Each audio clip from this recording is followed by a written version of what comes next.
नमस्कार, मैं जनवक्ता शिवम गौतम। और जिस तरीके से राहुल गांधी अपनी गलतियों की वजह से अपनी क्रिकेट कराते हैं, उसी कड़ी में अब शरद पवार जो कि राष्ट्रवादी कांग्रेस पार्टी के नेता हैं, उन्होंने एक बार फिर से राहुल गांधी और कांग्रेस को आईना दिखाने का काम किया है और प्रधानमंत्री मोदी की तारीफ की है। दरअसल जिस तरीके से प्रधानमंत्री मोदी लेह के एक फॉरवर्ड पोस्ट, जिसको कि नीमू नाम से जाना जाता है और ये सिंधु नदी के एक संगम के पास स्थित है, वहां जाकर उन्होंने सैनिकों का हौसला बढ़ाया था, सैनिकों से मिले थे और चीन को सीधे और कड़े शब्दों में चेतावनी दी थी। उसके बाद कांग्रेस पार्टी की तरफ से इस पर सवाल उठाए जा रहे थे और ये कहने की कोशिश की जा रही थी कि प्रधानमंत्री वहां क्यों गए थे।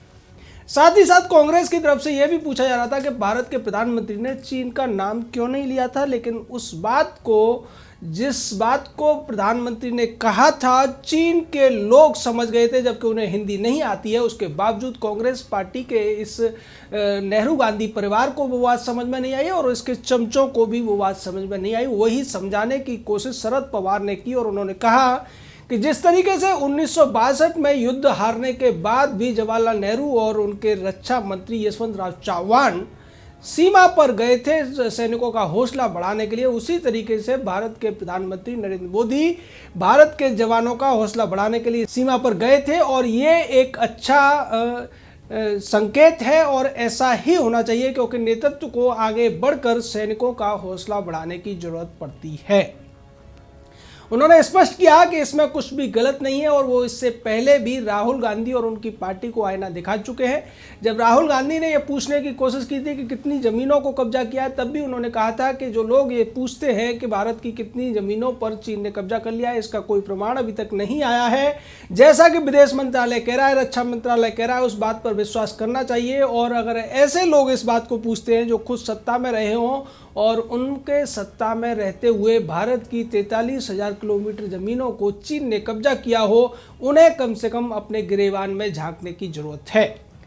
इसी तरीके की बात शरद पवार ने जो ऑल पार्टी मीटिंग हुई थी, यानी कि सर्वदलीय बैठक हुई थी, उसमें भी कहा था कि भारत सरकार जो कर रही है, सेना जो कर रही है, उस पर सवाल उठाने की बजाय सेना के साथ खड़े होने की जरूरत है और हमें अपनी सेनाओं पर विश्वास करना चाहिए। और अगर ये सवाल उठाया जा रहा है कि सैनिकों के ऊपर हमला हुआ तब वो निहत्थे थे, तो ये बात हमारे ऊपर और हमारे रक्षा मंत्री के ऊपर सवाल उठाने वाली नहीं, बल्कि चीन की गलतियों को, चीन की गलत हरकतों को उजागर करने वाली है। और भारत के सैनिकों ने उनका जवाब दिया, जिसमें चीनी सैनिकों को मौत के घाट भी उतारा गया। ऐसी स्थिति में अगर रात के समय पर ऐसा होता है तो जरूरी नहीं कि सैनिक किस हालत में वहां पहुंचते हैं और किस तरीके से उनका जवाब देते हैं। बड़ा सवाल यह है कि क्या सेना मुस्तैद थी? और यहाँ इस पूरे मामले में भारत की सेना भी मुस्तैद थी, भारत के जवान भी मुस्तैद थे और भारत की सरकार भी मुस्तैद थी। ये कहा था शरद पवार ने।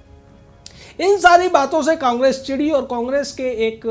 महाराष्ट्र के मंत्री ने तो शरद पवार के ऊपर ही सवाल उठा दिया था और ये कहा था कि शरद पवार जब भारत के रक्षा मंत्री रहे थे तो उन्होंने नेहरू की उस 1962 की गलती को सुधारने का प्रयास क्यों नहीं किया, यानी कि उस 43,000 वर्ग किलोमीटर के हिस्से को भारत में वापस क्यों नहीं मिलाया। लेकिन वो ये भूल गए थे कि जब शरद पवार रक्षा मंत्री थे तो उस समय नरसिम्हा राव की कांग्रेस की ही सरकार थी और इस तरीके से कांग्रेस के लोग अपने ही ऊपर बार बार सवाल उठाने का काम करते हैं, चाहे राहुल गांधी हो, सोनिया गांधी हो, प्रियंका वाड्रा जैसे लोग हो, या फिर इनके छुटभैये नेता टाइप के चमचे और चेले चपाटे हों।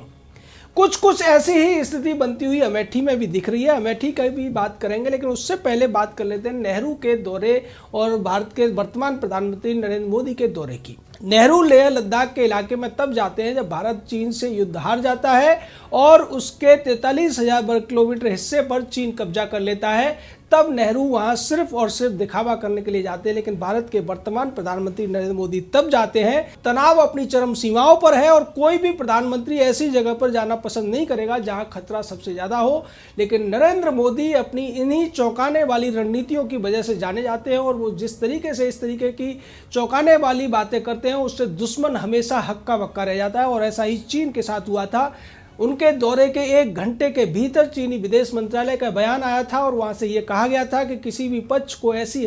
कोई भी काम नहीं करना चाहिए जिससे तनाव बढ़े। और उसके बाद चीन ने बातचीत की पेशकश की थी, जिसके बाद भारत की तरफ से सैन्य कमांडर लेवल की बातचीत हुई और उसके बाद में डिप्लोमेटिक स्तर पर अजीत डोभाल को लगाया गया। दूसरी तरफ चीन के विदेश मंत्री वांग यी थे। और इस पूरी बातचीत में वांग यी को अजीत डोभाल ने इस बात पर मजबूर किया कि चीनी सेना अपने सैनिकों को LAC से 2 किलोमीटर पीछे हटाए, जो कि वो LAC के नजदीक आ गए थे। इस पूरे मामले में जब खबरें ये आई कि चीन ने अपनी सेनाओं को पीछे हटाना शुरू कर दिया है, उसकी सेनाएं 2 किलोमीटर पीछे चली गई है, तो कुछ राहुल गांधी टाइप के या फिर रवीश और राजदीप टाइप के जो भ्रमजीवी लोग हैं, जिन्हें पूरी जानकारी नहीं होती चीज़ों की, वो पूछने लगे कि अगर भारतीय सीमा में चीनी घुसे ही नहीं थे तो वो वापस कहाँ से जा रहे हैं। उन्हें ये नहीं पता कि LAC के दोनों तरफ 2-2 किलोमीटर का एक बफर जोन होता है और उस जोन के भीतर आने पर ही विवाद होता है। और इसी बात को लेकर 15 जून को भी विवाद हुआ था, जब LAC के 2 किलोमीटर के दायरे में चीनी सेना ने अपने तंबू गाड़ लिए थे और उसको लेकर भारतीय जो टुकड़ी थी उसके सेना जो कमांडर थे कर्नल संतोष बाबू, उन्होंने इसी बात पर चीनियों को कहा था और उनके टेंटों को उखाड़ने की बात कही थी, जो कि सुबह की मीटिंग में तय हुआ था। लेकिन चीनी जब इस बात पर नहीं माने थे, इसी वजह से संघर्ष हुआ था और इस संघर्ष में अपनी बात को मनवाने के लिए भारतीय सैनिकों को बलिदान देना पड़ा था। लेकिन बदले में उन्होंने चीनियों के दुगने से ज़्यादा सैनिकों को और उनके कमांडर को मार गिराया था और तमाम चीनियों की गर्दन की हड्डियां और रीढ़ की हड्डियां तोड़ दी थी, जो अभी तक इलाज करा रहे। इस पूरे मामले को समझने के लिए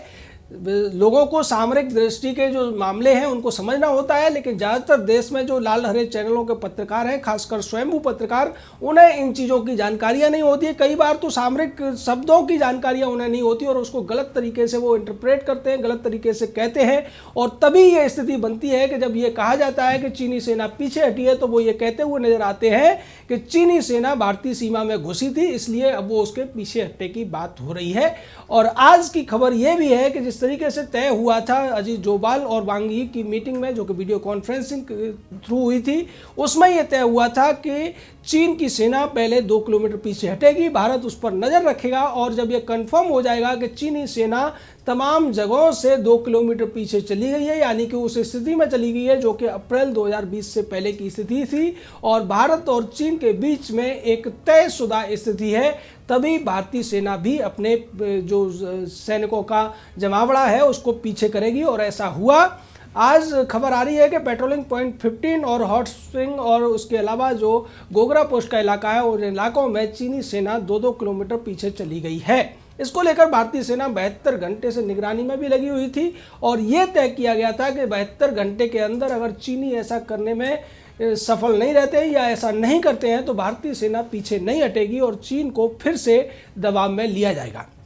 लेकिन इस पूरे घटनाक्रम की स्थिति कब बनी, जब भारत के प्रधानमंत्री ने नींबू पोंछते एक करारा जवाब दिया और उसमें स्पष्ट तौर पर चीन को कहा कि विस्तारवादी चीन को अपनी हरकतें बदल लेनी चाहिए, नहीं तो विकासवाद उसको करारा जवाब देगा और हम विस्तारवाद की इन नीतियों को किसी भी हालत में सहन नहीं करेंगे। चीन इस भाषा को समझ गया, चीन के अधिकारी इस भाषा को समझ गए, चीन का राष्ट्रपति इस भाषा को समझ गया। लेकिन कांग्रेस आज भी ये रोना रो रही है कि भारत के प्रधानमंत्री ने चीन का नाम क्यों नहीं लिया, उन्होंने चीन को अतिक्रमणकारी क्यों नहीं कहा, जबकि ऐसा होता है कि कूटनीतिक भाषा में कई बार बगैर शब्दों के भी बहुत सी बातें कह दी जाती हैं जिसको कुछ ना समझ और बुद्धू किस्म के या फिर अधेड़ उम्र के भ्रमजीवी लोग नहीं समझ पाते हैं और इसी बात को लेकर वो भ्रम पैदा करते रहते हैं, लोगों को अफवाहें फैलाते रहते हैं, जैसा कि उन्होंने बहुत पहले भी किया था। लेकिन बाद में चीनी विदेश मंत्रालय ने इस बात को स्वीकारा और उन्होंने भी कहा कि हाँ, हम उन सारी बातों पर सहमत हैं जिसके लिए हमारे और भारत के बीच में बातचीत हुई थी।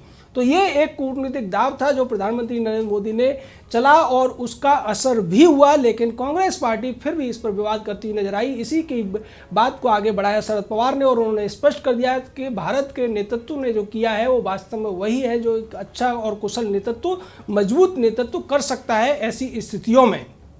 कांग्रेस के पूर्व अध्यक्ष राहुल गांधी की भद्द एक और तरीके से पिटी जब उन्होंने अमेठी में एक टॉयलेट घोटाला का अफवाह फैला दिया और ये कहा कि स्मृति ईरानी के सांसद रहते हुए अमेठी में टॉयलेट घोटाला हो गया है। इसको लेकर कांग्रेसियों ने एक पोस्ट शेयर कर दी और उस पोस्ट के माध्यम से दावा यह किया गया कि अमेठी के कई गांवों में बगैर शौचालय बनाए हुए करोड़ों रुपए प्रधानों ने हड़प लिए हैं। लेकिन कांग्रेसी जैसा कि हर बार करते हैं, पूरी जानकारी लिए बगैर, पूरी पोस्ट पढ़े बगैर उस पोस्ट को शेयर कर गए और उस पोस्ट में भी वैसा ही हुआ कि जब कोई आदमी एक उंगली दूसरे की तरफ उठाता है तो 4 उंगलियां उसकी तरफ उठती है। ये सारा का सारा मामला उस जमाने का था जब अमेठी के सांसद, कांग्रेस के पूर्व अध्यक्ष और भारत के सबसे ज़्यादा अधेड़ उम्र के युवा राहुल गांधी हुआ करते थे। और सीधे तौर पर इसका मतलब ये हुआ कि ये घोटाला राहुल गांधी के रहते ही हुआ था। यानी अगर कांग्रेस पार्टी सांसद को इस घोटाले का दोषी बना रही है तो सीधे तौर पर वो सांसद था राहुल गांधी, जो कि राजीव का बेटा है, सोनिया का लाल है और प्रियंका का बड़ा भाई है। रावत वाड्रा के इस साले को बार बार इसी तरीके से बेइज्जती सहनी पड़ती है और बार बार इसके जो चमचे हैं, चाटुकार हैं, वो इस तरीके की खबरें दे देते हैं कि देखिए इस मामले में हम मोदी को घेर लेंगे, मोदी सरकार के मंत्रियों को घेर लेंगे। लेकिन होता इसका उल्टा है। हर बार या तो उनकी जो सहयोगी पार्टियां हैं वो इनको आईना दिखाती है, या फिर जो जनता है, सोशल मीडिया है, वो राहुल गांधी और उनके पूरे के पूरे जो चमचों का गिरोह है उसको आईना दिखाने का काम करते हैं। लेकिन ये राहुल गांधी है, ये श्वान पुच्छ की तरह कभी सुधर नहीं सकता। इसको आप कितनी भी अक्ल दे दीजिए, कितना भी समझा लीजिए, लेकिन ये नहीं समझेगा। क्योंकि इसको लेकर ऋग्वेद में भी एक मंत्र आता है कि आप किसी मूर्ख व्यक्ति को समझा सकते हैं, आप किसी कम पढ़े लिखे को समझा सकते हैं, लेकिन जो व्यक्ति ये मान के बैठा हुआ है कि वो सबसे ज़्यादा बुद्धिमान है, उसको आप नहीं समझा सकते। और राहुल गांधी के मामले में ये कहावत और ये मंत्र पूरी तरीके से सटीक बैठता है। जय हिंद, जय भारत।